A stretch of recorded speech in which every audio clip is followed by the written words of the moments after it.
السلام عليكم ورحمة الله وبركاته. إن الحمد لله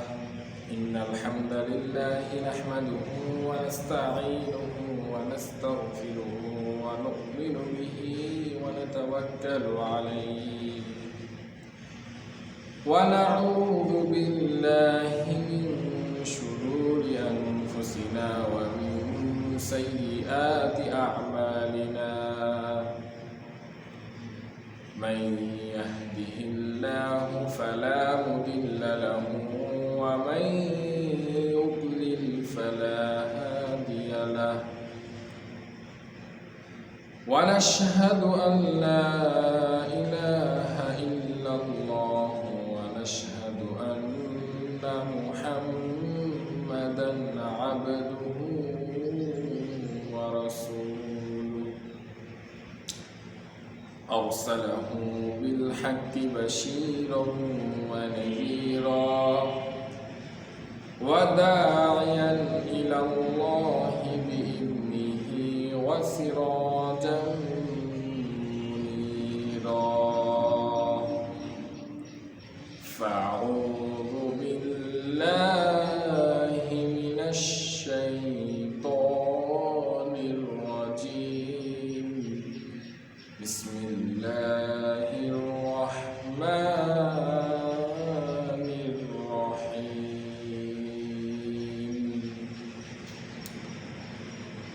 يا أيها الذين آمنوا كتب عليكم الصيام كما كتب على الذين من قبلكم لعلكم تتقون. وقال النبي صلى الله عليه وسلم: من قام إيمانا واحتسابا غفر له ما تقدم من ذنبه. وقال في رواية أخرى: من صام إيمانا واحتسابا غفر له ما تقدم من ذنبه أو كما قال عليه الصلاة والسلام. আলহামদুলিল্লাহ, সকল প্রশংসা আল্লাহ তাআলার জন্য, যেই মহান আল্লাহ সুবহানাহু ওয়া তাআলা আমাদেরকে দিনের কিছু বিষয় নিয়ে আলোচনা করার তৌফিক দান করেছেন এবং শোনার তৌফিক দান করেছেন। এই জন্য মহান আল্লাহ তাআলার প্রতি আমরা সকলেই একবার পাঠ করি, সকলে বলি আলহামদুলিল্লাহ। আল্লাহ তাআলার অশেষ নিয়ামত যে আল্লাহ তাআলা আমাদেরকে এক দৌলত দান করতে যাচ্ছেন, এক নিয়ামত দান করতে যাচ্ছেন। আল্লাহ তাআলা আমাদেরকে ভালোবাসেন, আল্লাহ তাআলা আমাদেরকে তার রহমতের চাদরে ঢেলে নিয়েছেন, যার কারণে পবিত্র একটি মাস আমাদের সামনে আসতেছে। সেই পবিত্র মাস আমাদেরকে আল্লাহ দান করতেছেন। গত রমজান থেকে এই রমজান পর্যন্ত এমন অনেক বান্দা আছে, আল্লাহর অনেক প্রিয় মানুষ আছে যারা গত রমজানে ছিল কিন্তু এই রমজানে নেই। আবার কেউ ছিল পুরা একটা বছর জীবিত ছিল, এই রমজান মাসের কিছুদিন আগেও জীবিত ছিল, কিন্তু লোকটা রমজানের 2 দিন আগে মারা গেল, রমজানটা পাইল না, এই রমজানটা তার ভাগ্যে আসলো না। এই জন্য হুজুরে পাক সাল্লাল্লাহু আলাইহি ওয়াসাল্লাম রমজানের 2 মাস আগে আল্লাহ তাআলার নিকট দোয়া করতে থাকতেন, আল্লাহুম্মা বারিক লানা ফি রজব ওয়া শাবান ওয়া বাল্লিগনা রমাদান। হে আল্লাহ, আপনি রজব এবং শাবান মাসে আমাদেরকে বরকত দান করেন আর রমজান পর্যন্ত আমাকে পৌঁছায় দিন। কারণ বান্দা কোনো নেক আমল করতে পারে না আল্লাহ তাআলার তৌফিক ছাড়া। আল্লাহ তাআলা যদি তৌফিক না হয় তাহলে নেক আমল করার কোনো সুযোগই তার থাকবে না। আল্লাহ তাআলার তৌফিক পাইলেই বান্দা কেবল নেক আমল করতে পারে। এই জন্য ভাই, রমজান মাস আমাদের সামনে চলে আসছে। আজকে 19শে শাবান, আর মাত্র কয়েকটা দিন পরেই রমজান শুরু হয়ে যাবে। এই রমজান মাস অনেক বরকতের মাস, রমজান মাস ক্ষমা প্রার্থনার মাস।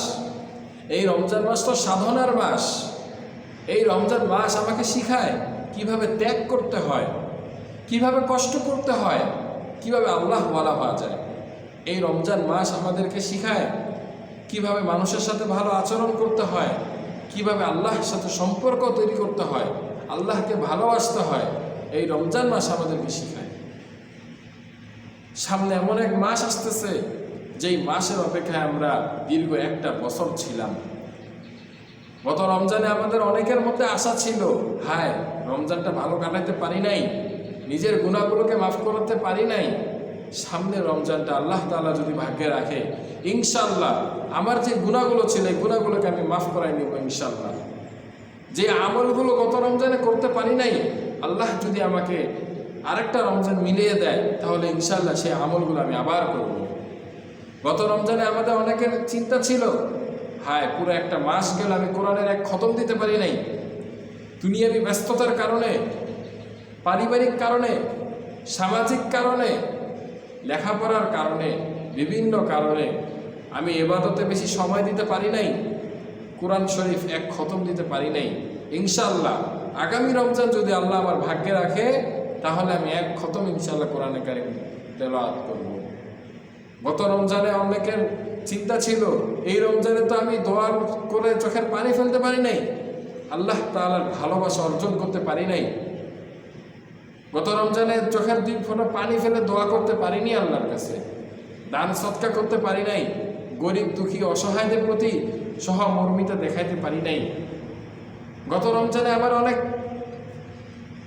লস হয়ে গিয়েছিল, অনেক আমল ছুটে গিয়েছিল, আমি অনেককে কষ্ট দিয়ে ফেলেছিলাম, অনেককে কথায় কষ্ট দিয়েছি, অনেককে কাজে কষ্ট দিয়েছি।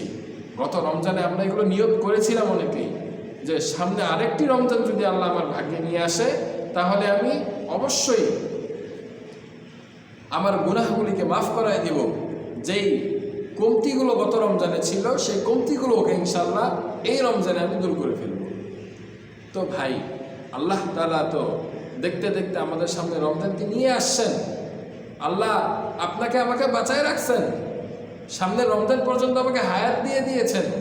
এই জন্য ভাই সেই নিয়তগুলোর প্রতি একটু খেয়াল রাখি। হ্যাঁ, গত রমজানে যদি আমাদের আমল ছুটে গিয়ে থাকে সেটার প্রতি আমরা খেয়াল রাখি যে ইনশাআল্লাহ এই রমজান মাসে আমার উপর যে দায়িত্ব আছে, আমার উপর যে অর্পিত কাজগুলো আছে, যে আমল সমূহ আছে, আমি ইনশাআল্লাহ পরিপূর্ণভাবে এই রমজানে সেগুলো পালন করব। এই রমজান মাসে ইনশাআল্লাহ প্রথমে নিয়তকে শুদ্ধ করি, প্রথমে নিয়তকে যাচাই বাছাই করে নেই, আমার নিয়তকে এখনই ঠিক করে ফেলি। রমজানের আর কয়েকটা দিন আছে, এখনই আমাকে রুটিন বানাই ফেলতে হবে যে রমজানে আমি কিভাবে চলবো, কিভাবে কাটাবো রমজান মাস, পুরো 30টা দিন আমার কিভাবে অতিবাহিত হবে। এই জন্য আমরা এখন রুটিন বানাই ফেলি একটা, যে রমজান মাসে আমি অবশ্যই অবশ্যই 5 বার কোরআন তেলাওয়াত করব প্রতিদিন। পুরো রমজান মাসে ইনশাআল্লাহ আমি 5 খতম দেওয়ার তেলাওয়াত করব। কেউ নিয়ত করি যে পারে না, 5 খতম পারবে না, তো 4 খতম ইনশাআল্লাহ পুরো রমজান মাসে আমি দেওয়ার চেষ্টা করব। হ্যাঁ, কেউ 3 খতমে নিয়ত করি, কেউ অন্তত 2 খতমে নিয়ত করি। আর যদি কেউ একান্তই না পারি, কোরআন পড়া বেশি দুর্বল, দ্রুত পড়তে পারি না, তাহলে অন্তত 1 খতম যেন অবশ্যই দিতে পারি। 1 খতম আমাকে দিতেই হবে রমজান মাসে। খুব চেষ্টা করি প্রতিদিন যদি 1 পারাও করি তাহলে 30 দিনে 30 পারা হয়ে যাবে ইনশাআল্লাহ। প্রতিদিন 1 পারা পড়া কিন্তু কঠিন কোনো কাজ না, অনেক সহজ কাজ। একটা নিয়ম যদি আমরা অনুসরণ করতে পারি তাহলে প্রতিদিন 1 খতম হয়ে যাবে ইনশাআল্লাহ। কোরআনের 1 পারা 20 পৃষ্ঠা, 20 পৃষ্ঠা 1 পারা হয়ে যায়।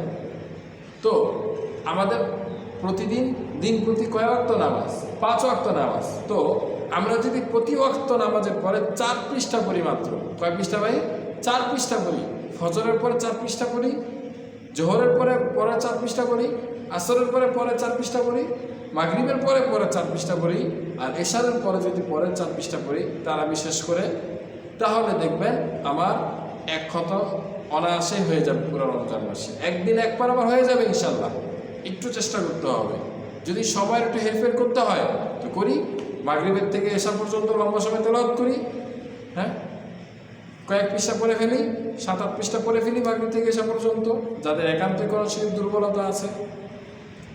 নিয়ত করি, হিম্মত করি, হ্যাঁ, আল হিম্মাত ইসমুল আলম, যে বান্দা যদি হিম্মত করে, আগ্রহ নিয়ে কাজ করে, বান্দা যদি মনের মধ্যে চেষ্টা, অধ্যাবসায়, মেহনত, পরিশ্রম এইগুলো নিয়ে চিন্তা করে, ভাবে, তাহলে অবশ্যই আল্লাহ তাআলা তার জন্য কাজকে সহজ করে দেন। কারণ যে ব্যক্তি হিম্মত করতে পারে, আল্লাহ তাআলা তাকে অবশ্যই সেই কাজে তৌফিক দান করবেন। আর যদি কোনো বান্দা হিম্মতই করতে না পারে, তার যদি সাহস না হয় যে আমি 1 খতম কোরআন দিব, হ্যাঁ 2 খতম কোরআন তেলাওয়াত করবো রমজান মাসে, তাহলে তো আল্লাহ তাআলার পক্ষ থেকে তৌফিক কীভাবে আসবে ভাই? আমাকে তো আল্লাহ তাআলাকে হিম্মত দেখাইতে হবে।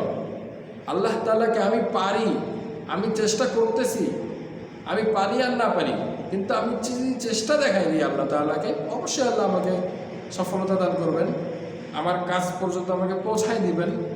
এই জন্য ভাই, রমজান মাস সিয়াম সাধনার মাস। এই মাসে আমাকে গুনাহ থেকে মাফ করাইতেই হবে আল্লাহ তাআলাকে।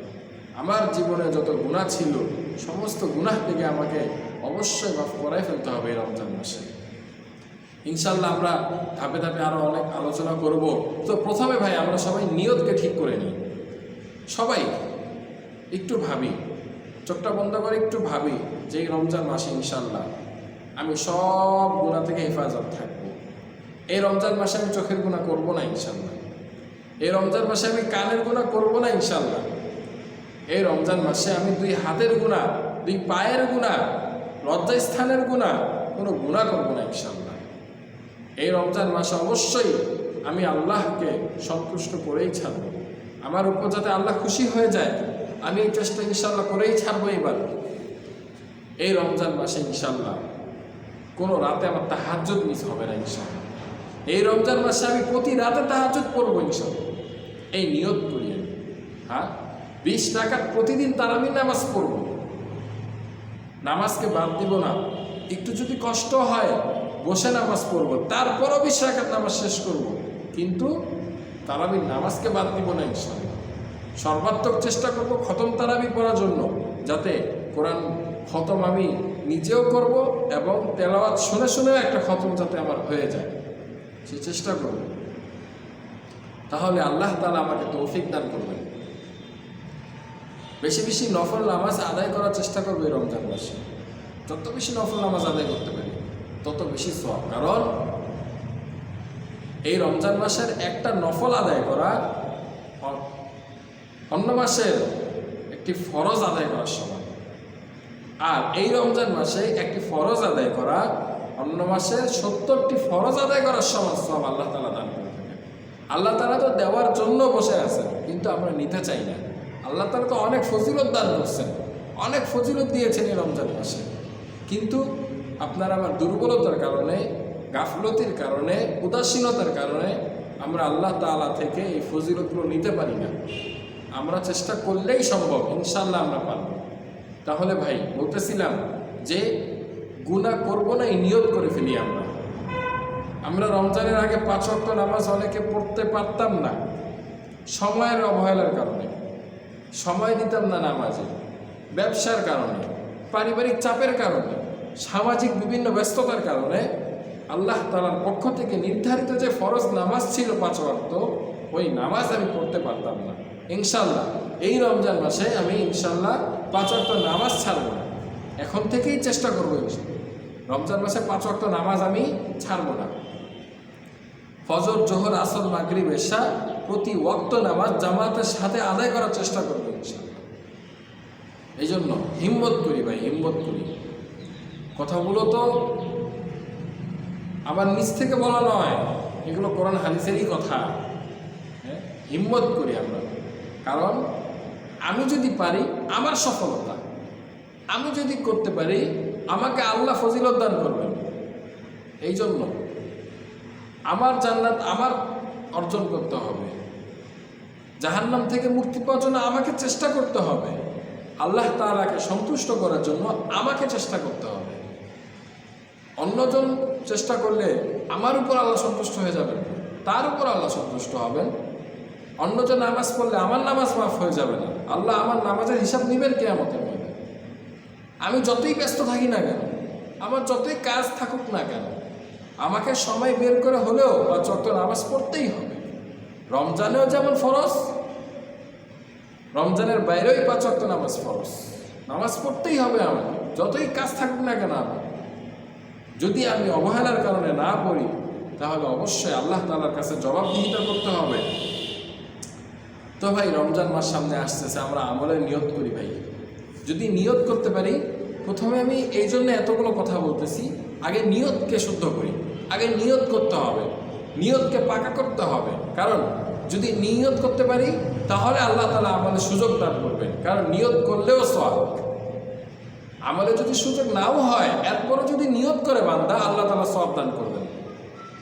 কোনো ব্যক্তি উজু করে নামাজ পড়তে আসছে, তো নামাজ পড়তে আসে, মসজিদে দেখে যে জামাত শেষ হয়ে গেছে, কিন্তু বান্দার মনে নিয়ত ছিল যে আমি ইনশাআল্লাহ জামাতের সাথে নামাজ পড়ব, কিন্তু সে চেষ্টা করছে, যে কোনো কারণে তার জামাতটা নষ্ট হয়ে গেছে, মিস হয়ে গেছে, পারে নাই।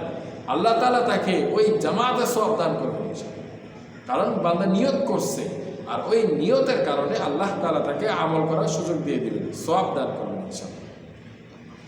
এই জন্য ভাই, প্রথমে নিয়ত করি, নিয়তকে যাচাই করি, নিয়তকে শুদ্ধ করি, ইনশাআল্লাহ আল্লাহ তাআলা তৌফিক দান করবেন। আল্লাহ তাআলা কোরআনে ইরশাদ করেছেন, ইয়া আইয়ুহাল্লাযীনা আমানু কুতিবা আলাইকুমুস সিয়ামু কামা কুতিবা আলাল্লাযীনা মিন ক্বাবলিকুম লাআল্লাকুম তাত্তাকুন। ইয়া আইয়ুহাল্লাযীনা আমানু, হে ঈমানদারগণ, হে মুমিনগণ, কুতিবা আলাইকুমুস সিয়াম, তোমাদের উপর তো রোজাকে ফরজ করে দেওয়া হয়েছে, কামা কুতিবা আলাল্লাযীনা মিন ক্বাবলিকুম, যেমনইভাবে তোমাদের পূর্বে যেই জাতি ছিল তাদের উপরে ফরজ করা হয়েছে। কেন রমজান মাসকে ফরজ করা হলো আমার জন্য? আল্লাহ তাআলা নিজেই বলে দিচ্ছেন, লাআল্লাকুম তাত্তাকুন, যাতে তোমরা তাকওয়া অবলম্বন করতে পারো, খোদা ভীতি অবলম্বন করতে পারো। হ্যাঁ, এই রমজান মাস খোদা ভীতির মাস, তাকওয়া অবলম্বন করার মাস। আমার হৃদয়ে, আমার অন্তরে, আমার নফসে আল্লাহ তাআলার ভয়কে লালন করার মাস। এই মাসে আল্লাহ তাআলার তাকওয়া, ভয় আমার অন্তরের মধ্যে আনতে হবে, এটার মাস। হ্যাঁ, হুজুর পাক সাল্লাল্লাহু আলাইহি ওয়াসাল্লাম হাদিসের মধ্যে ইরশাদ করছেন, মান সামা ঈমানান ওয়া ইহতিসাবা গুফিরা লাহু মা তাকদ্দামা মিন যামবি। যে ব্যক্তি রমজান মাসে রোজা রাখলো ঈমান ও ইহতিসাবের সাথে, ঈমান অর্থাৎ আল্লাহ তাআলার প্রতি বিশ্বাস স্থাপন করা এবং সওয়াব লাভের প্রত্যাশা, হ্যাঁ সওয়াব হবে এই আশা নিয়ে যে ব্যক্তি রোজা রাখলো, গুফিরা লাহু মা তাকদ্দামা মিন যামবি, তার পূর্বে যত গুনাহ হয়েছে সব গুনাহকে আল্লাহ তাআলা মাফ করে দেন, সব গুনাহকে আল্লাহ তাআলা মাফ করে দেবেন। ঈমান আর ইহতিসাব, এই দুটো জিনিস লাগবে। যদি এই দুইটা জিনিস আমি আনতে পারি, তাহলে অবশ্যই আল্লাহ তাআলা আমার পিছনে সব গুনাহকে মাফ করে দিবেন। এই জন্য ভাই, এই রমজান মাসের রোজা অবশ্যই যাতে আমার জন্য নাজাতের জন্য যথেষ্ট হয়ে যায়, আমার নাজাতের জন্য যথেষ্ট হয়ে যায়, এই রমজান মাস আমাকে তাকওয়া অবলম্বন করতে হবে। প্রতিটি রোজা আমাকে সুন্দরভাবে আদায় করতে হবে, প্রতিটি রোজা আমাকে সুন্দরভাবে আদায় করতে হবে। হ্যাঁ, যেভাবে রোজা আদায় করার হক, সেভাবে আমাকে রোজা আদায় করতে হবে। এই রমজান মাসে অনেক কাজ আছে। নির্দিষ্ট কাজ হচ্ছে রমজানের দিনে রোজা রাখা আর রাতের বেলা তারাবির নামাজ পড়া। এটা হলো নির্দিষ্ট রমজানের কাজ, যে রমজান মাসে দিনে রোজা রাখতে হবে আর রাতে তারাবি করতে হবে। তো আমাদের দিন শুরু হয়ে যায় সেহরি খাওয়ার মাধ্যমে। অবশ্যই সেহরি খাওয়া সুন্নত, আমাকে সেহরি খেয়ে রোজা রাখতে হবে। তো সারাদিন আমি রোজা রাখবো, আমাকে এমন কোনো কাজ করা যাবে না যে রোজাটা আমার জন্য হালকা হয়ে যায়। কারণ অসিয়াম জুন্নাহ, রোজা তো ঢাল শুরু, কিন্তু আমরা রমজান মাসে এমন এমন কিছু কাজ করে ফেলি যেই কাজের কারণে রমজান হালকা হয়ে যায় আমার জন্য। দিনের বেলা রোজা আমার জন্য হালকা হয়ে যায়। কারণ আল্লাহ তাআলা যে বিধিবিধান ফরজ করেছেন উম্মতের উপরে, যেই বিধিবিধান দিয়েছেন, যে আমলগুলো দিয়েছেন, এর দুইটা দিক আছে। একটা হলো কানুনি দিক, হ্যাঁ, নিয়মের দিক, আর আরেকটা হলো আধ্যাত্মিক দিক, রুহের দিক। একটা হচ্ছে প্রকাশ্য, আরেকটা হচ্ছে অপ্রকাশ্য। একটা হচ্ছে বাহিরের, আরেকটা হচ্ছে ভিতরের। তো রমজান মাসের যে রোজা, এই রোজাটা যেমন আমাকে বাইরের দিক থেকে দেখাইতে হবে যে আমি সারাদিন না খেয়ে আছি, সেই সারি খাওয়ার পর ফজর পর থেকে নিয়ে একেবারেই ইফতার করার পূর্ব মুহূর্ত পর্যন্ত, মাগরিবের আজানের আগ পর্যন্ত আমার না খেয়ে থাকা, পানাহার না করা, পানাহার থেকে বিরত থাকা, এটা হলো বাহিরের দিক, এটা আমাকে দেখাইতে হবে। আর ভিতরের যে দিক যেটা, সেটা হচ্ছে আমি রোজা রাখবো, কোনো গুনাহের কাজ করব না। রোজা রাখবো, কোনো অশ্লীল বেহায়াপনা কাজের মধ্যে আমি জড়িত হব না। মিথ্যা কথা, গীবত, শেকায়েত, চোখের গুনাহ, কানের গুনাহ, জিনা, ব্যভিচার, লুট করা, চুরি করা, ডাকাতি করা, এই জাতীয় যেই অনর্থক কাজ, অহেতুক কাজ, হারাম কাজ আছে, সেগুলো থেকে আমাকে বেঁচে থাকতে হবে। কারণ হুজুর পাক সাল্লাল্লাহু আলাইহি ওয়াসাল্লাম হাদিসের মধ্যে ইরশাদ করলেন, ওয়ামান লাম ইয়াদা কাওলা যুর ওয়াল আমালা বিহি ওয়াল জাহলা ফালাইসা লিল্লাহি হাজাতুন আইয়াদা তাআমাহু ওয়া শারাবাহু।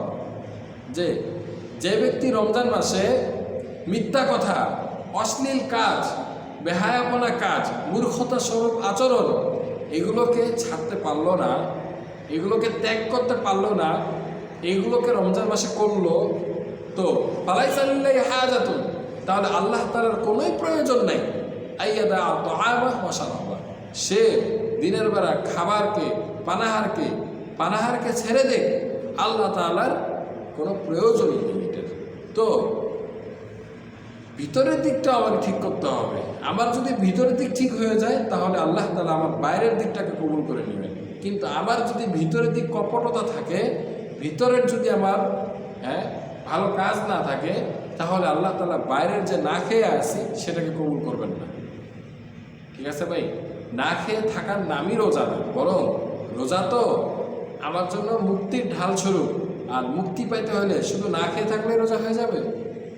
অনেকেই তো এমন আছে যারা 3 দিন 4 দিন বিভিন্ন কারণে না খেয়ে থাকে, তাহলে ওটার কি কোনো লাভ আছে? না, বরং না খেয়ে থাকা এটা বাহ্যিক একটা কারণ, একটু কষ্ট, আল্লাহ তাআলার জন্য একটু কষ্ট করা, কিন্তু এই কষ্টটা পরিপূরক হওয়ার জন্য, এই কষ্টটা 100% আল্লাহর কাছে কবুল হওয়ার জন্য আমাকে কিছু কাজও করতে হবে। আমার ভিতরটাকে ঠিক করলে আল্লাহ তাআলা আমার বাহিরের দিকটাকেও ঠিক করে দেবেন। এই জন্য ভাই, সর্বপ্রথম আমার যে কাজ, সেটা হচ্ছে আমি রমজানে রোজা রাখবো।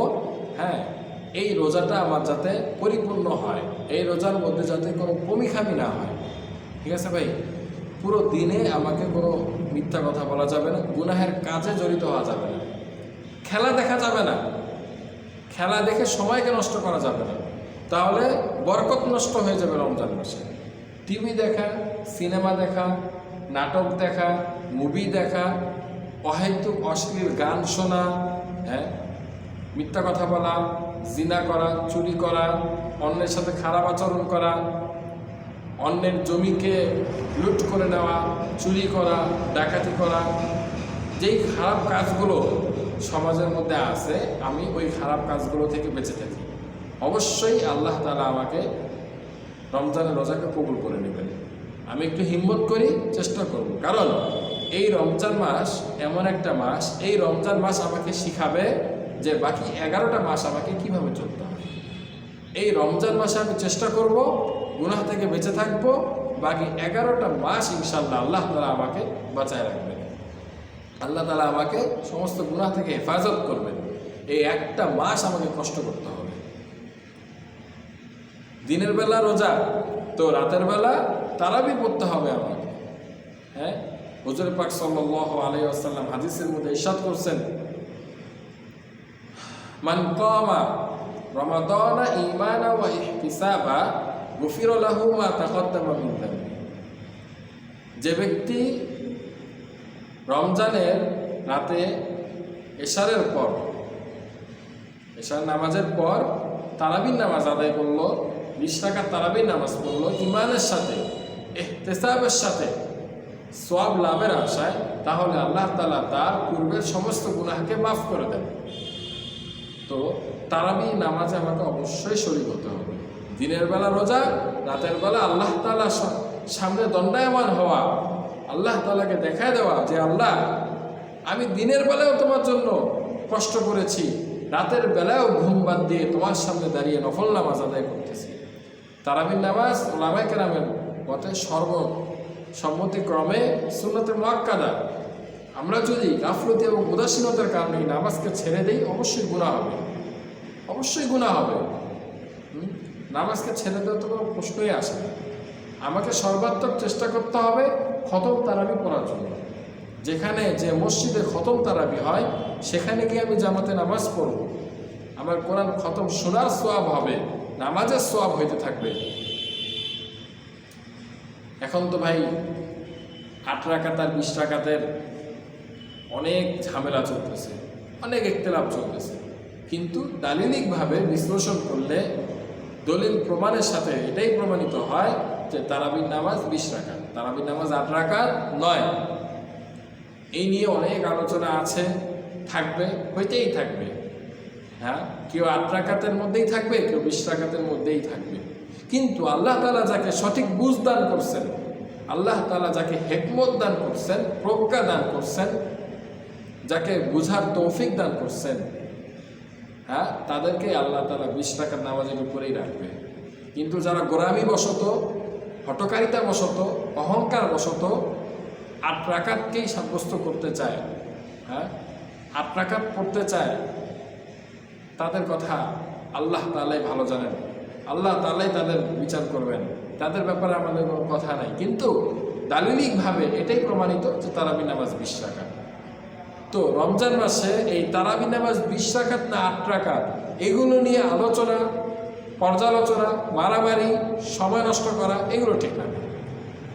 আমি এগুলো নিয়ে সময় নষ্ট করলে আমি আমল করবো কখন?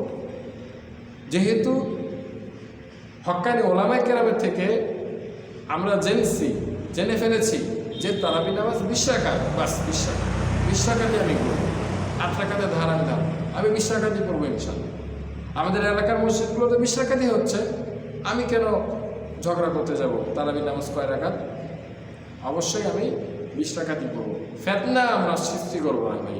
হ্যাঁ, আমার যদি একান্ত জানার প্রয়োজন হয়, আমি কোনো আলেমের কাছে গিয়ে, কোনো মুফতি সাহেবের কাছে গিয়ে সরাসরি শরণাপন্ন হই, তার কাছে গিয়ে জিজ্ঞাসা করি। কিন্তু রমজান মাসে মসজিদে এগুলো ফিতনা সৃষ্টি করবো না। 20 রাকাতই ইনশাআল্লাহ আমরা করবো। আল্লাহ তাআলা সওয়াব দান করবেন।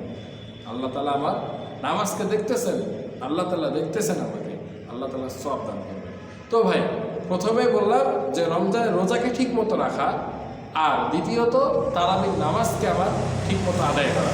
এই 2টা কাজ যদি আমি নিয়মিত করতে পারি, 30টা দিন করতে পারি, ইনশাআল্লাহ আল্লাহ তাআলা অন্যান্য আমলগুলোর প্রতিও আমাকে আগ্রহী করে তুলবে, অন্যান্য আমলও আমি করতে পারবো ইনশাআল্লাহ।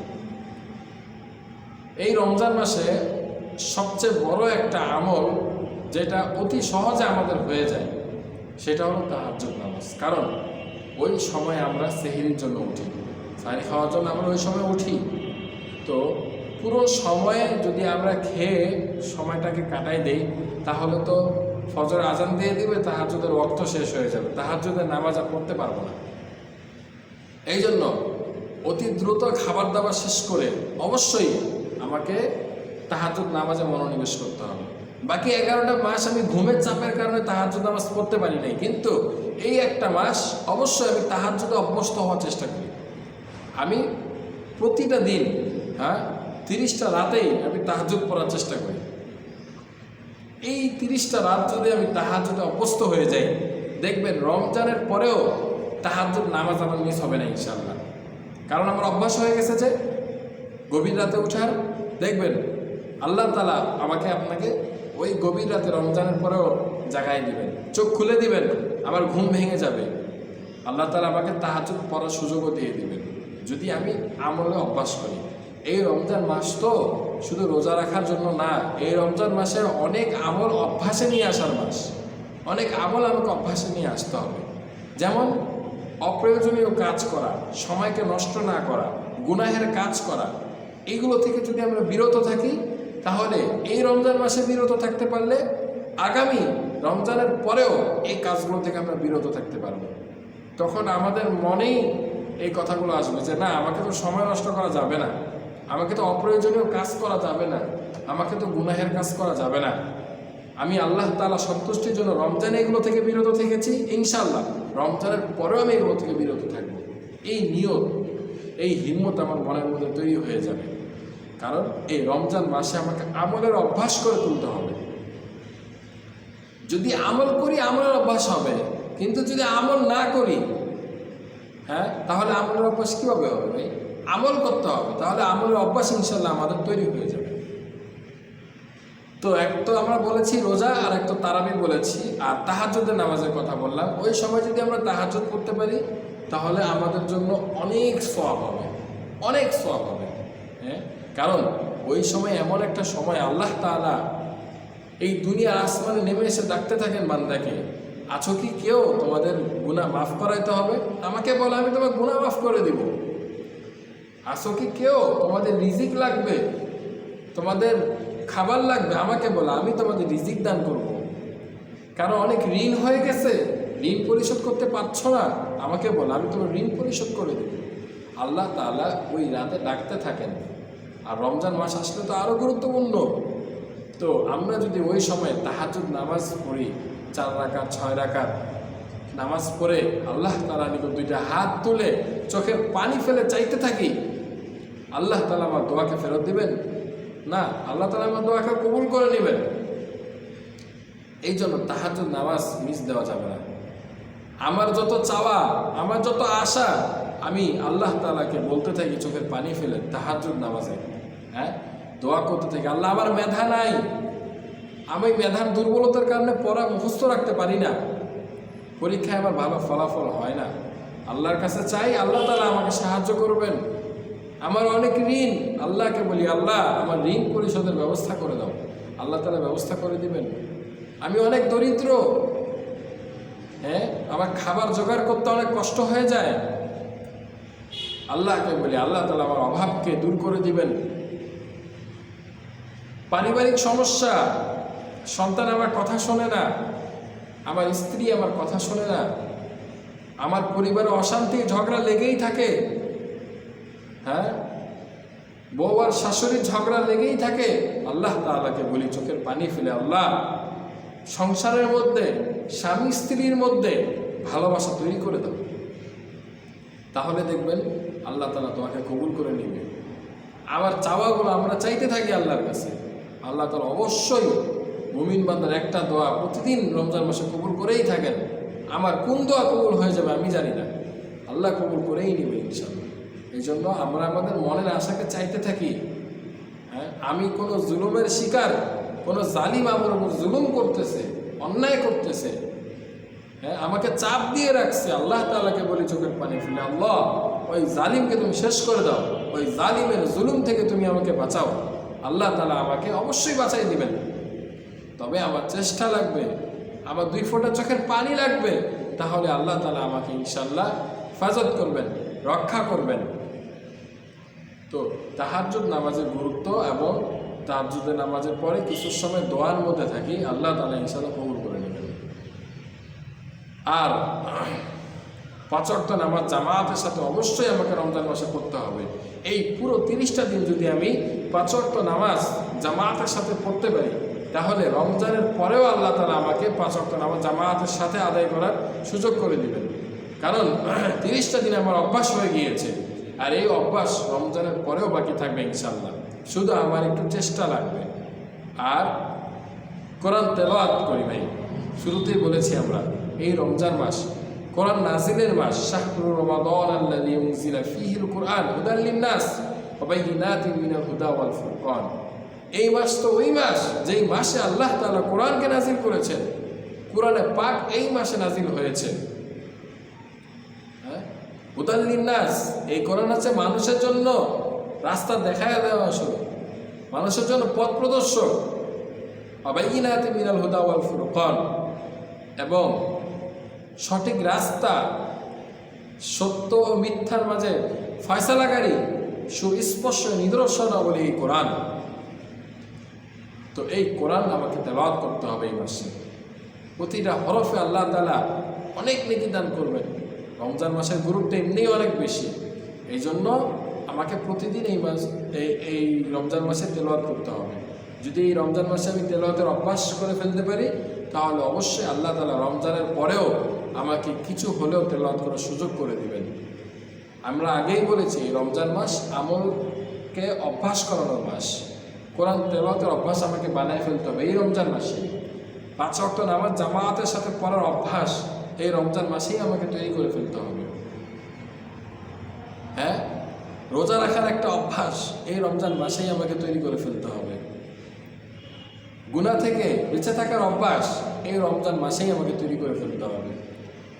ছবি দেখা, গান শোনা, বিভিন্ন অশ্লীল বেহায়াপনা, নাটক, সিনেমা এগুলো দেখা, এগুলো থেকে এই রমজান মাসে বেঁচে থাকা আমাকে অভ্যাস করে নিতে হবে যে সামনেও ইনশাল্লাহ আমি এগুলো করে থাকবো না, এইগুলো দেখবো না, মিথ্যা বলা এগুলো আমরা করবো না ইনশাল্লাহ।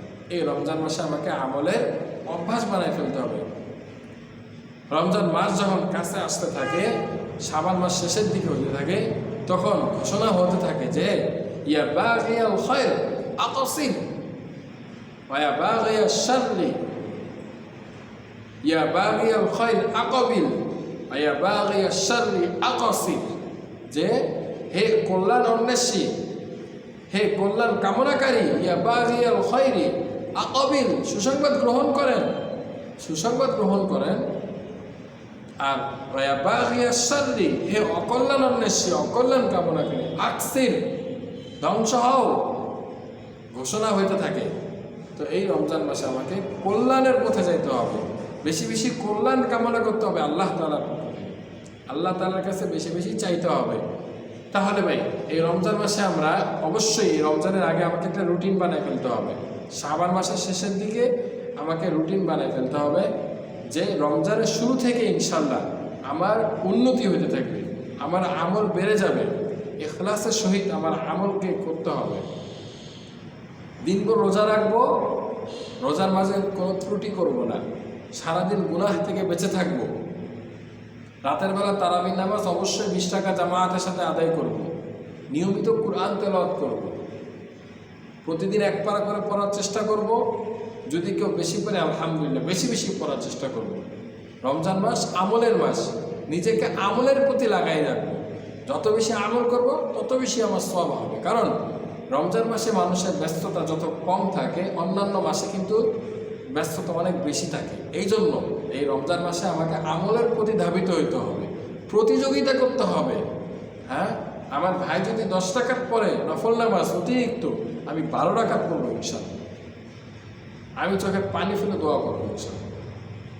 যত বেশি মসজিদের সাথে সম্পর্ক রাখতে পারি, মসজিদের সময় কাটানোর চেষ্টা করব। মসজিদগুলো খোলা থাকে রমজান মাসে, মসজিদে এসে ইনশাল্লাহ আমলের প্রতি নিজেকে নিবেদিত রাখবো।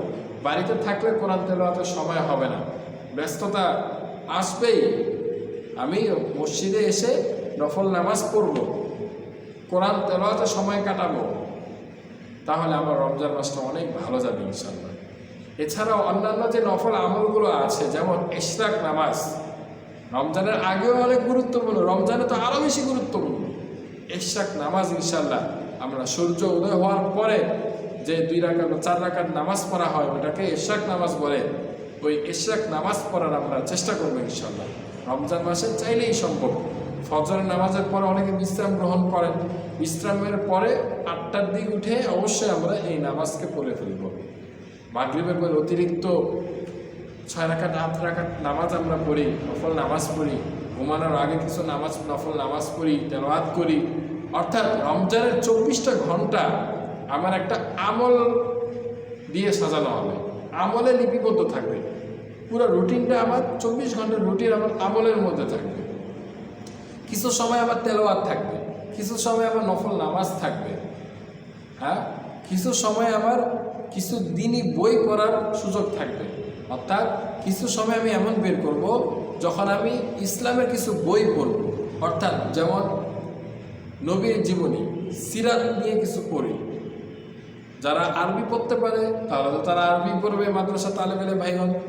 আর যারা সাধারণ মানুষ আছি আমরা অবশ্যই চেষ্টা করব রমজান মাসে কিছু সময়ে ইসলামিক কিছু বই পড়ার, উল্লেখযোগ্য লেখকগণের কিছু বই পড়ার চেষ্টা করব আমরা ইনশাআল্লাহ। কি কি বই পড়বো আমরা? হতে পারে সিরাতের বই, হুজুর পাক সাল্লাল্লাহু আলাইহি ওয়াসাল্লামের জীবনী, বাজারে এরকম অনেক বই আছে, সেগুলো আমরা পড়তে পারি। সাহাবীগণের জীবনী আমরা পড়তে পারি। এই রমজান মাসে ফাজাইলে আমল আছে, মসজিদেই থাকে, সব মসজিদে ফাজাইলে আমল পড়তে পারি আমরা। সেখানে হেকায়াতে সাহাবা আছে, ওই অধ্যায়গুলো আমরা পড়তে পারি। বিশেষ করে রমজান মাসে ফাজাইলে আমলের মধ্যে যে একটা অধ্যায় আছে ফাজাইলে রমাদান, ফাজাইলে রমজান, এই ফাজাইলে রমজান পুরো অধ্যায়টাই আমরা নিজে ব্যক্তিগতভাবে পড়ে ফেলি, মনোযোগ দিয়ে পড়তে থাকি। তাহলে রমজান মাসে আমার কি কি করণীয় আছে আর কি কি বর্জনীয় আছে সেগুলো আমরা সেখান থেকেই জেনে ফেলতে পারি। তো ফাজাইলে রমজান যদি ওই বইটা থেকে, ফাজাইলে আমল থেকে ফাজাইলে রমজান যে অধ্যায়টা, ওই অধ্যায়টা শুরু থেকে শেষ পুরোটা আমরা পড়ে ফেলব, তাহলে আমার কখন কি করণীয় আমরা সেটা জানতে পারবো। সেখানে হুজুর পাক সাল্লাল্লাহু আলাইহি সাল্লামের রমজান মাসের রমজান বিষয়ক হাদিসগুলো আনা হয়েছে এবং অনেক পরামর্শ দেওয়া হয়েছে সাহরি খাওয়ার বিভিন্ন বিষয় নিয়ে, রাতের নামাজের বিষয় নিয়ে, রমজানের চলাফেরার বিষয় নিয়ে, অন্যান্য বিভিন্ন আমল নিয়ে এখানে অনেক দিক নির্দেশনা দেওয়া হয়েছে। আমরা ওগুলো পড়তে পারলে শিখাও হবে, পড়াও হবে, সময়ও নষ্ট হবে না, উপরন্তু আমলের প্রতি আমি আরও উৎসাহ পাবো ইনশাল্লাহ। তাহলে এইভাবে দিনের কিছু বই পড়ে আমরা ইনশাল্লাহ সবাইকে কাটানোর চেষ্টা করব। রমজান মাসে আমার নিজের গুনাহকে অবশ্যই মাফ করাইতে হবে। আমি আমার গুনাহকে অবশ্যই মাফ করার চেষ্টা করব। এই রমজান মাসে বেশি বেশি আল্লাহর কাছে নিজের গুনাহকে মাফ করানোর জন্য দোয়া করতে হবে, বেশি বেশি ইস্তেগফার করতে হবে। এই রমজান মাসে আস্তাগফিরুল্লাহ আস্তাগফিরুল্লাহ বেশি বেশি ইস্তেগফার করতে থাকি, আল্লাহ তাআলা আমার পূর্বের সমস্ত গুনাহকে মাফ করে দেবেন। আল্লাহ তাআলার কাছে জান্নাত চাইতে থাকি আর জাহান্নাম থেকে মুক্তি লাভের দোয়া করতে থাকি যে হে আল্লাহ আমাকে জান্নাত দান করেন। আল্লাহুম্মা ইন্না নাসআলুকাল জান্নাহ ওয়া নাউযু বিকা মিনান নার। এই দোয়াটা বেশি বেশি পড়ি। হে আল্লাহ আপনার কাছে আমরা জান্নাত চাই আর জাহান্নাম থেকে মুক্তি চাই, আমাদের জাহান্নাম থেকে মুক্তি দেন, আমাদেরকে জান্নাত দান করেন। বেশি বেশি যখন জান্নাত চাওয়ার দোয়া করব, জাহান্নাম থেকে মুক্তি লাভের দোয়া করব, এই রমজান মাসে আল্লাহ তাআলা যদি আমার এই দোয়াকে কবুল করে নেন তাহলে তো আমার তকদির, আমার ভাগ্য অনেক ভালো হয়ে যাবে, আমি জান্নাত পেয়ে যাব ইনশাল্লাহ। এজন্য রমজান মাসে বেশি বেশি জান্নাত চাওয়ার জন্য দোয়া করতে হবে এবং জাহান্নাম থেকে মুক্তি লাভের দোয়া করতে হবে। আর অবশ্যই ইস্তেগফার, বেশি বেশি ইস্তেগফার করতে হবে। যত বেশি ইস্তেগফার করবে বান্দা তত বেশি লাভ হবে, গুনাহ মাফ হতে থাকবে ইনশাল্লাহ। আর যে আমলগুলো অবশ্যই করতে হয় সেগুলো তো অবশ্যই করব। সকাল ও সন্ধ্যার আমলগুলো নিয়মিত আমরা অবশ্যই পালন করব। সকাল ও সন্ধ্যার আমলগুলো আমরা বাদ দিব না। সকাল ও সন্ধ্যার আমলগুলো যদি আমরা করতে পারি তাহলে তো অনেক সওয়াব হবে। হুজুর পাক সাল্লাল্লাহু আলাইহি ওয়াসাল্লামের সুন্নাহ জিন্দেগি, সুন্নাহ জিন্দা হয়ে যাবে ইনশাল্লাহ। এই জন্য সকাল ও সন্ধ্যার আমলগুলো করতে পারলে বিভিন্ন বিপদ আপদ থেকে আমি হেফাজত থাকতে পারবো। ফজরের নামাজের পরে সূরা ইয়াসিন তেলাওয়াত করার চেষ্টা করি, মাগরিবের পরে সূরা ওয়াকিয়া পড়ার চেষ্টা করি। ফজরের নামাজের পরে যদি কেউ সূরা ইয়াসিন পড়ে তাহলে হাদিসে বর্ণিত হয়েছে মান ক্বরাআ সূরাত ইয়াসিন ফি সদরি নাহারি কুদিয়াত হাওয়াইজু, যে দিনের শুরুতে যদি কোনো বান্দা সূরা ইয়াসিন তেলাওয়াত করে তাহলে সারা দিনের সমস্ত জরুরতকে, প্রয়োজনকে আল্লাহ তাআলা নিজ জিম্মায় মিটায় দেন।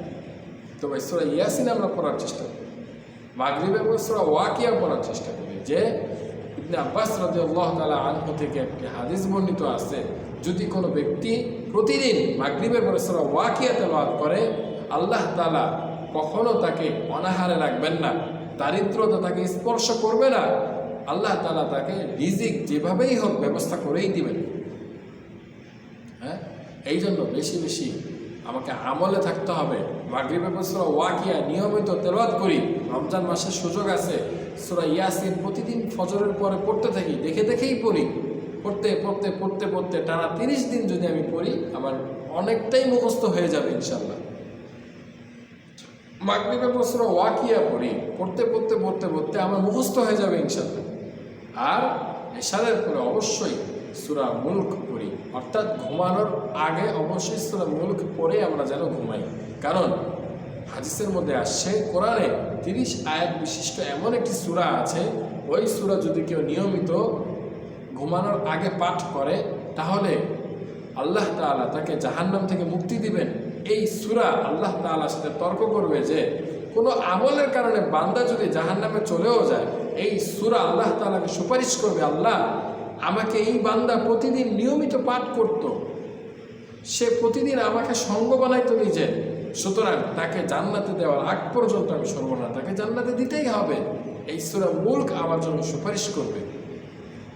প্রতিটি মুমিন বান্দার অন্তরে এই সূরা ইয়াসিন, সূরা মুলক এগুলো যেন থাকে সময় মতো, যাতে এই আমলগুলো অবশ্যই আমরা করি। তাহলে সকাল ও সন্ধ্যার আমল সূরা ইয়াসিন, সূরা ওয়াকিয়া এবং সূরা মুলক এগুলোর আমল, নফল কিছু আমল, ইশরাকের কথা বলেছি, তাহাজ্জুদের কথা বলেছি, এবং মাগরিবের পরে 6 রাকাত 8 রাকাত যতটুকু সামর্থ্য হয় নফল নামাজ পড়ার আমরা চেষ্টা করি। আর কুরআন তেলাওয়াতে রমজান মাসকে আমরা কাটাতে থাকি। তাহলে আল্লাহ তাআলা ইনশাআল্লাহ আমাকে আরও বেশি আমল করার তৌফিক দান করবেন। নিয়ত করি, আল্লাহ তাআলা ইনশাআল্লাহ কবুল করে নেবেন। যত নিয়ত করতে পারবো আমরা, আল্লাহ তাআলা আমার নিয়তকে কবুল করে নেবেন, আমল করার সুযোগ দান করবেন। হাদিসের মধ্যে আসছে যে আন্নান নবী সাল্লাল্লাহু আলাইহি ওয়াসাল্লাম রাকাল মিম্বার ফালাম্মা রাকাত দারাজাতাল উলা ক্বালা আমিন সুম্মা সানিয়া ক্বালা আমিন সুম্মা সালিসা ক্বালা আমিন। লম্বা একটা হাদিস যে হুজুর পাক সাল্লাল্লাহু আলাইহি ওয়াসাল্লাম রমজান মাসে একদিন মিম্বরে উঠলেন, মিম্বরে দাঁড়ালেন। যখন তিনি প্রথম সিঁড়িতে পা রাখলেন, রাকাত দারাজাতাল উলা প্রথম সিঁড়িতে পা রাখলেন, তখনও বললেন আমিন। আবার সুম্মা দারাজাতাস সানিয়া দ্বিতীয় সিঁড়িতে পা রাখলেন, তখনও বললেন আমিন। আবার তৃতীয় সিঁড়িতেও যখন পা রাখলেন তখনও বললেন আমিন। সাহাবায়ে কেরাম জিজ্ঞাসা করলেন, ইয়া রাসূলুল্লাহ, আপনি আজকে এমন কিছু বলিলেন যেগুলো আমরা ইতিপূর্বে শুনি নাই, আপনি কি বলিলেন? আমিন বললেন কেন? তো হুজুর পাক সাল্লাল্লাহু আলাইহি ওয়াসাল্লাম তখন বললেন যে একটু আগে জিবরাইল আলাইহিস সালাম আসলেন, আমি যখন প্রথম সিঁড়িতে পা রাখি তখন জিবরাইল আলাইহিস সালাম বললেন যে যে ব্যক্তি রমজান মাস পাইল কিন্তু নিজের গুনাহকে মাফ করাইতে পারল না, সে জাহান্নামী হোক, সে ধ্বংস হোক। আমি বললাম আমিন। যখন দ্বিতীয় সিঁড়িতে পা রাখলাম তখন জিবরাইল আলাইহিস সালাম বললেন, যে ব্যক্তি নিজের পিতা মাতাকে পাইল অথবা দুইজনের যে কোনো একজনকে পাইল কিন্তু তাদের খেদমত না করে, তাদের খেদমত না করতে পেরে তাদের পিতামাতা মারা গেল, অথচ সে তাদের খেদমত করে জান্নাত লাভ করাইতে পারল না, সে ব্যক্তিও ধ্বংস হোক। আমিও বললাম আমিন। অতঃপর যখন তৃতীয় সিঁড়িতে পা রাখলাম, জিবরাইল আলাইহিস সালাম বললেন, যে ব্যক্তির নিকটে আপনার নাম উচ্চারিত হয় আর সে দুরূদ পড়ে নাই, সেও ধ্বংস হয়ে যায়। আমি বললাম আমিন।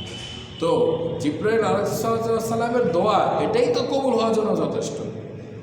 এরপরে আবার হুজুর সাল্লাল্লাহু আলাইহি ওয়াসাল্লাম আমিন বলে এটাকে আরও জোরদার করলেন।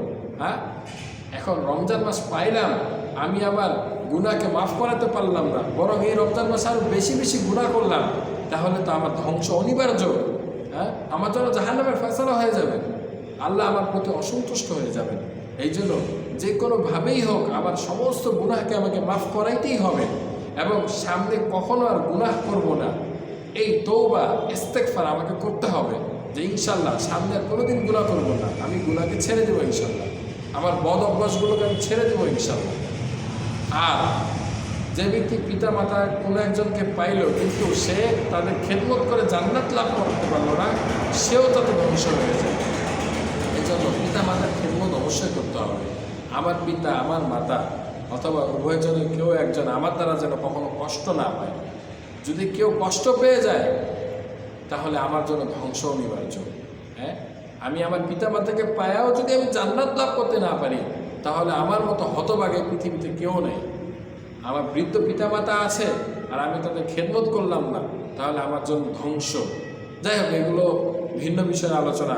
আবার আরেকটা বদোয়া করেছেন জিবরাইল সাল্লাল্লাহু আলাইহি সাল্লাম, যে হুজুর পাক সাল্লাল্লাহু আলাইহি সাল্লামের নাম উচ্চারিত হয়েছে কিন্তু সে দুরূদ পড়ে নাই, সেও ধ্বংস হয়ে যায়। এই জন্য হুজুর পাক সাল্লাল্লাহু আলাইহি সাল্লামের নাম যখনই আমরা শুনবো, অন্তত সাল্লাল্লাহু আলাইহি ওয়াসাল্লাম দুরূদ পাঠ করব। ঠিক আছে ভাই? তাহলে আমরা এই কয়েকটা বিষয়ের উপর অবশ্যই আমল করার চেষ্টা করি। এই রমজান মাসকে আমরা প্রতিটা সময়কে কাজে লাগাই, প্রতিটা সময়কে গুরুত্ব দিয়ে দেখি। শুধু পানাহার থেকে বিরত থাকবো এটাই নয়, বরং সমস্ত গুনাহ থেকে বিরত থাকবো। রাতে কিয়ামুল লাইল, তারাবির নামাজ অবশ্যই পড়ব, তাহাজ্জুদের নামাজ, ইশরাক নামাজ, আওয়াবিনের নামাজ, সকাল ও সন্ধ্যার আমলসমূহ সব কিছু যথারীতি আমরা ইনশাল্লাহ পালন করার চেষ্টা করব। যত বেশি নামাজ পড়তে পারি, যত বেশি তেলাওয়াত করতে পারি, যত বেশি ইস্তেগফার করতে পারি, যত বেশি দু ফোঁটা চোখের পানি ফেলে আল্লাহর কাছে দোয়া করতে পারি, তত বেশি আমার লাভ ইনশাল্লাহ, তত বেশি আমার জন্য ভালো হবে, সওয়াব হবে, আল্লাহ তাআলা সন্তুষ্ট হবেন ইনশাল্লাহ। আর ইফতারের পূর্ব মুহূর্তে আল্লাহ তাআলা রোজাদারের দোয়াকে কবুল করেন। এই জন্য ইফতারের পূর্ব মুহূর্তে সময়কে ইনশাল্লাহ আমরা নষ্ট করব না। ইফতারের পূর্ব মুহূর্তে ইফতারের আয়োজন দ্রুত শেষ করে আজানের 5 মিনিট আগে অন্তত 2 হাত তুলে ইফতারকে সামনে নিয়ে আমি দোয়া করতে থাকবো ইনশাল্লাহ। হ্যাঁ, ইফতারকে সামনে নিয়ে যখন বান্দা দোয়া করতে থাকে, আল্লাহ তাআলা তার ওই দোয়াকে কবুল করে নেন। আল্লাহ তাআলা অনেক খুশি হয়ে যায়। হ্যাঁ, ওই সময় আল্লাহ তাআলা তার বান্দার দিকে খুব নজর দিয়ে দেখেন। হ্যাঁ, যা বান্দা যা দোয়া করবে আল্লাহ তাআলা সেটাই কবুল করে নেবেন ইনশাল্লাহ।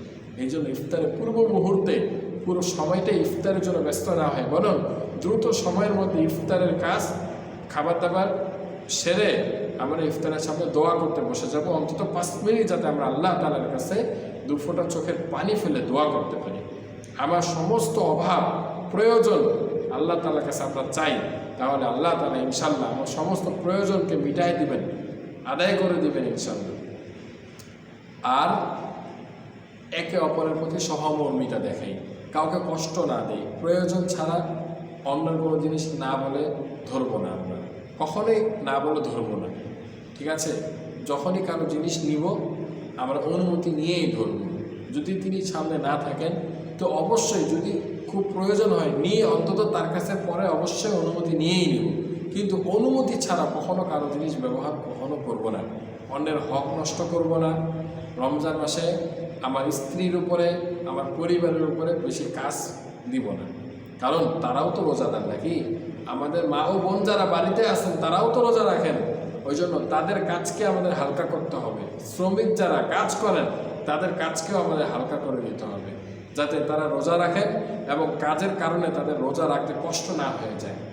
পরিবারে চাপ দিব না, স্ত্রীর সাথে হাসি মুখে কথা বলবো। হ্যাঁ, কখনো কটু ভাষায়, কখনো রাগ করে, বিরক্ত স্বরে, হ্যাঁ, গলার আওয়াজ ফাটিয়ে তার সাথে কথা বলবো না, বরং স্ত্রীর সাথে ভালোবাসা দেখিয়ে, সহমর্মিতা দেখিয়ে, দয়া ও প্রদর্শন করে, হ্যাঁ, আবেগের সাথে স্ত্রীর সাথে কথা বলবো। কখনো তাকে কষ্ট দিব না ইনশাল্লাহ। মা ও বাবার সাথে ভালো ব্যবহার করব, এলাকার মুরব্বীদের সাথে, পাড়া প্রতিবেশীদের সাথে, সকলের সাথে ভালো ব্যবহার করব ইনশাল্লাহ। তাহলে বান্দা যদি আমার প্রতি খুশি থাকে, আল্লাহর আরেক বান্দা যদি আমার প্রতি খুশি থাকে, আল্লাহ তাআলাও আমার প্রতি খুশি হয়ে যাবেন ইনশাল্লাহ। তো অনেক লম্বা সময় আলোচনা করে ফেলেছি। তো সামনেই রমজান মাস আসতেছে, এই জন্য এই কয়েকটা দিন রমজানের প্রস্তুতি নিতে থাকি আমরা, অর্থাৎ 2-1 দিন আমরা রোজা রাখি, যাতে রমজানের রোজা রাখার একটা প্রস্তুতি আমাদের হয়ে যায়। আমরা এখন থেকে কোরআন তেলাওয়াত শুরু করে দিই, এখন থেকেই 5 ওয়াক্ত নামাজ আমরা যারা করি না 5 ওয়াক্ত নামাজ শুরু করে দিই, তাহলে রমজানে আমাদের সহজ হয়ে যাবে। এখন থেকে একটু একটু আমল বাড়ানোর চেষ্টা করি। হ্যাঁ, এখন থেকে 5 ওয়াক্ত নামাজ মসজিদে এসে পড়ি, কোরআন তেলাওয়াত এখন থেকে শুরু করে দেই, তাহলে রমজানের শুরু থেকে আমার আমলটা জারি থাকবে। না হলে রমজানের শুরু থেকে আমার এগুলো ঠিক করতে করতে আমার রমজান শেষ হয়ে যাবে। এই জন্য এখন থেকেই আমরা আমলের প্রতি গুরুত্ব দিই, এখন থেকেই আমরা বেশি বেশি আমল করার চেষ্টা করি, তাহলে রমজানে ইনশাল্লাহ আমরা আমল করার সুযোগ পেয়ে যাব। আল্লাহ তাআলা আমাদের বলনেওয়ালা, শুননেওয়ালা সবাইকে আমল করার তৌফিক দান করেন। যা বলেছি কোরআন ও হাদিসের আলোকেই বলার চেষ্টা করেছি। এর মধ্যেও যদি কিছু ভুল হয়ে থাকে আল্লাহ তাআলা আমাদের সকলের অন্তরের থেকে এই ভুলগুলো মুছে দেন এবং প্রত্যেকটা সঠিক কথার উপরে আমাদের সবাইকে পরিপূর্ণভাবে আমল করার তৌফিক দান করেন। আমরা সকলে বলি আমিন। ওয়া আখিরু দাওয়ানা আনিল হামদুলিল্লাহি রাব্বিল আলামিন। আসসালামু আলাইকুম ওয়া রাহমাতুল্লাহি ওয়া বারাকাতুহু।